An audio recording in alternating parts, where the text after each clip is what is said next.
He had nothing, not even a roof over his head.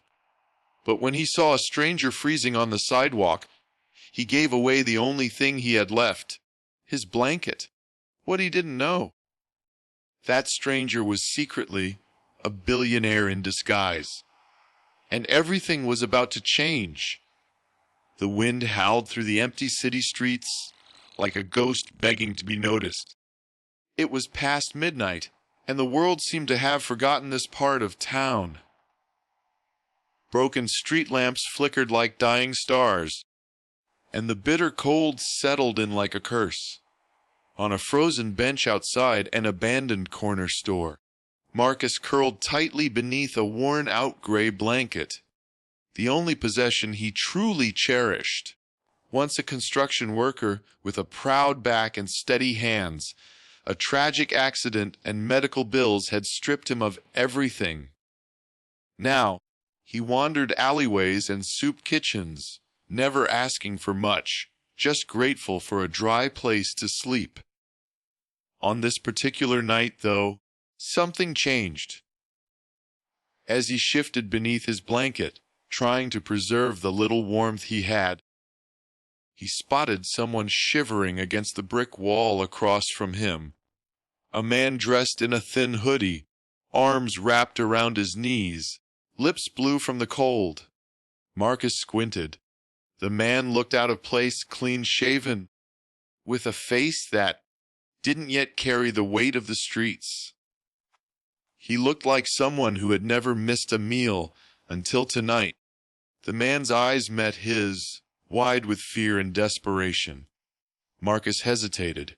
This blanket was all he had, his only shield from the cold, the nights, the loneliness. But something inside stirred. Maybe it was the memory of his first night on the streets, when no one had cared. With a deep breath, Marcus stood, walked across the street, and without a word, draped half the blanket over the stranger. "You'll freeze out here," he muttered, settling beside him, letting their shared body heat fight the cold. The stranger blinked, speechless. "Thank you," he finally whispered, eyes welling. "I didn't expect kindness tonight." Marcus shrugged. "Kindness is all some of us have left." They sat in silence as the night crawled on. The man introduced himself as Eli, nothing more. No last name, no past, just Eli. Marcus didn't ask questions. That's the thing about street life. Stories are either too painful or too complicated. You take people as they are. When morning came, Eli stood slowly and handed Marcus a folded note. "You saved me last night.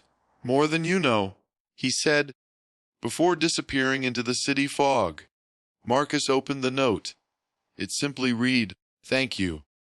Let's meet again. Soon." He didn't think much of it. People came and went. Promises came and went faster. For days, Marcus returned to the same bench, scanning faces, wondering if Eli had just been a dream. But on the fifth morning, a black car pulled up. Two men in sharp suits stepped out, walking straight toward him. "Mr. Marcus?" one of them asked. "We'd like you to come with us." Marcus stepped back, heart pounding. "I haven't done anything." "You haven't?" The other man smiled. "But someone's been looking for you. He says you're the reason he's alive." Still skeptical, Marcus followed. They drove through parts of the city he hadn't seen in years. Glistening glass buildings, luxury cafes, towering corporate offices. The car stopped at a private estate, guarded and grander than anything Marcus could comprehend. As he stepped into the vast foyer, there stood Ellie, but not as he remembered. Now he wore a tailored suit, clean and confident. Cameras flashed discreetly from a hallway, and staff members stood at attention. "Welcome," Eli said, arms open. "You didn't just save me from the cold that night. You reminded me of something far more important. Humanity. Marcus stood frozen. What is this? Eli smiled. My name is Elijah Hart. I'm the CEO of Hart Global Ventures. That night, I disguised myself to understand the true depth of poverty, to see the world from the eyes of those who've been forgotten. I thought I was prepared.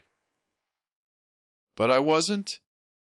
I underestimated the pain, the isolation, and I might have given up, if not for you.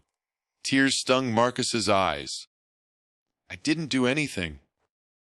You shared your only blanket, Elijah said softly. That's everything. What followed was beyond belief. Elijah offered Marcus a full-time position within his company, not as a token act of charity, but as an advisor on urban outreach programs. You know the streets better than anyone I've met. Help me build something that matters. Marcus was given a fully furnished apartment, access to education, and most importantly, dignity. He didn't change overnight. Healing took time. But with each passing day, Marcus grew into a new version of himself. Not just a survivor, but a voice for those still struggling. He used his position to launch shelter initiatives, meal drives, and mental health outreach. At every press conference, every interview, he reminded the world, kindness saved me, and I believe it can save others. Years later, when asked what had made him trust a stranger on a freezing night, Marcus would smile and say, "Because I knew what it felt like to be invisible, and I refused to let someone else feel that way, if only for one night." The world has enough cynicism. It needs more people like Marcus, who give even when they have little left to offer, because you never know who that act of kindness will touch. Sometimes, the smallest gesture can change not only a life, but the world. If this story moved you, please subscribe to the channel, hit that like button, and drop a heart in the comments. Your support helps us share more powerful, real, and uplifting stories that restore faith in humanity. Let's spread kindness, one story at a time.